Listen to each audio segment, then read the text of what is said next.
Today we are going to see competency or learning outcome statement 16. Use quotations, idiomatic expressions etc. appropriately in writing. Activity number 1. आज आपण कार्यक्षमता आणि अध्ययन निष्पत्ती विधान 16 अवतरणे वाक्प्रचार इत्यादींचा योग्यपणे आपल्या लेखनात वापर करणे या संदर्भातील ॲक्टिव्हिटी नंबर 1 पाहणार आहोत. So let's see the instructions for students in the beginning. आपण विद्यार्थ्यांसाठी असलेल्या सूचना सुरुवातीला पाहू. Instruction 1 म्हणजे पहिली सूचना आहे. Some examples of quotations, idiomatic expressions are given below. खाली तुम्हाला काही अवतरणे आणि idiomatic expressions म्हणजे वाक्प्रचार दिलेले आहेत.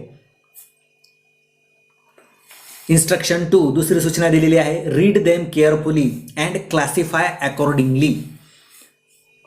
अवतरणे आणि वाक्प्रचार यांचं वाचन करा आणि त्यांचं वर्गीकरण करा. नाव सी द लर्निंग ॲक्टिव्हिटी. आता लर्निंग ॲक्टिव्हिटी पहा.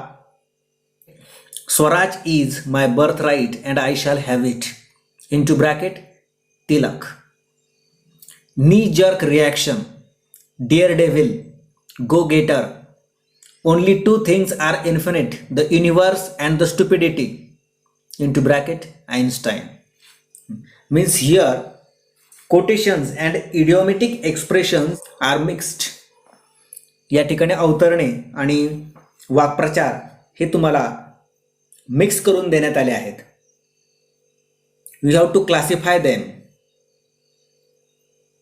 into two categories. Quotations and idiomatic expressions. त्याचं तुम्हाला कोटेशन्स म्हणजे अवतरणे आणि इडिओमॅटिक एक्सप्रेशन्स म्हणजे वाक्प्रचार या दोन गटामध्ये वर्गीकरण करायचं आहे. You write this activity in your notebook. ही ॲक्टिव्हिटी तुम्ही तुमच्या वहीमध्ये लिहा. In the next activity we will learn about what is quotations and idiomatic expressions. पुढील ॲक्टिव्हिटीमध्ये आपण कोटेशन्स आणि इडिओमॅटिक एक्सप्रेशन्स कशाला म्हणायचं ते पाहणार आहोत. ही ॲक्टिव्हिटी सोडवण्यास तुम्हाला त्याची मदत होईल. Now we will see solved activity or demo section. आता आपण सॉल्व्ड ॲक्टिव्हिटी किंवा डेमो सेक्शन पाहणार आहोत. डेफिनेशन म्हणजे या ठिकाणी व्याख्या दिलेल्या आहेत. ए कोटेशन. कोटेशनची व्याख्या दिलेली आहे. कोटेशन कशाला म्हणायचं, ज्याला आपण अवतरणे असं म्हणतो. A quotation is an impactful statement of any great person made at the specific situation being pressed and used by many all times. Quotation म्हणजे असं एक प्रभावी विधान असतं की जे थोर व्यक्तींनी एका विशिष्ट प्रसंगी मांडलेलं असतं, ज्याचं अनेक व्यक्तींकडून नेहमी कौतुक केलं जातं किंवा वापर केला जातो. In learning activity you had been given two quotations. One was given by Lokmanya Tilak and the other was given by Albert Einstein. Here note is given. तुम्हाला या ठिकाणी एक टिप पण देण्यात आली आहे. Therefore, a quotation is used in present form like. म्हणजे हे नेहमीच या कोटेशनचा वापर अनेक लोक आपल्या बोलण्यामध्ये देखील करत असतात, त्याचं कौतुक करत असतात. म्हणजेच कोटेशन जे आहेत ती प्रेझेंट फॉर्ममध्ये असतात, म्हणजे वर्तमान काळामध्ये असतात. For example John Keats says. जे जॉन किट्सचं या ठिकाणी कोटेशन दिलेलं आहे. Beauty is truth and truth is beauty. जे सौंदर्य हेच सत्य असते आणि सत्य हेच सौंदर्य असते. नेक्स्ट एक्झाम्पल, पुढील उदाहरण आहे. Oliver Goldsmith says. Oliver Goldsmith हा लेखक म्हणतो की विअर वेल्थ ॲक्युम्युलेट्स मेन डिके. ज्या ठिकाणी संपत्तीचं एकत्रीकरण होतं, संपत्तीचा संचय होतो, त्या ठिकाणी माणसाचा ऱ्हास होतो, मानवतेचा ऱ्हास होतो. नाव बी इडिओमॅटिक एक्सप्रेशन्स म्हणजे वाक्प्रचार. कशाला म्हणायचं, It is a phrase or a group of words which has a different meaning than the actual words used. Idiomatic expression म्हणजे अशा शब्दांचा एक समूह असतो की ज्या शब्दांचा शाब्दिक वरकरणी अर्थ हा वेगळा असतो आणि प्रत्यक्षात त्या शब्दांचा अर्थ मात्र वेगळा असतो. For example, cool as a cucumber, शाब्दिक अर्थ जर पाहिला तर तो होतो की अगदी काकडीसारखा थंड, पण प्रत्यक्षात त्याचा अर्थ होतो काम इन डिफिकल्ट ऑर फ्रस्ट्रेशन, म्हणजे अगदी अडचणीच्या काळातही शांत वृत्ती असणे, शांत वृत्तीचा व्यक्ती.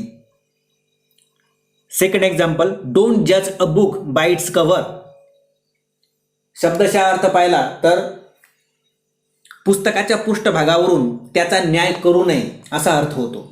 मात्र प्रत्यक्षामध्ये अर्थ काय आहे तर डोंट जज एनिथिंग बाय इट्स अपीअरन्स, म्हणजे केवळ दिसण्यावरून कोणत्याही व्यक्तीविषयी आपण अनुमान करू नये. नाव सी द प्रॅक्टिस सेक्शन. आता आपण प्रॅक्टिस सेक्शन पाहू. या ठिकाणी एक प्रश्न दिलेला आहे, राईट इन युअर वर्ड्स, म्हणजे तुमच्या शब्दामध्ये लिहा. ए, कोटेशन मीन्स, म्हणजे कोटेशन म्हणजे काय हे तुमच्या शब्दामध्ये लिहा. You can write in simple English words. तुम्ही अगदी छोट्या छोट्या शब्दांचा वापर करून तुमच्या भाषेमध्ये कोटेशन म्हणजे काय हे लिहू शकता. And B, idiom means, idiom कशाला म्हणायचं हे देखील तुम्ही तुमच्या शब्दामध्ये लिहा.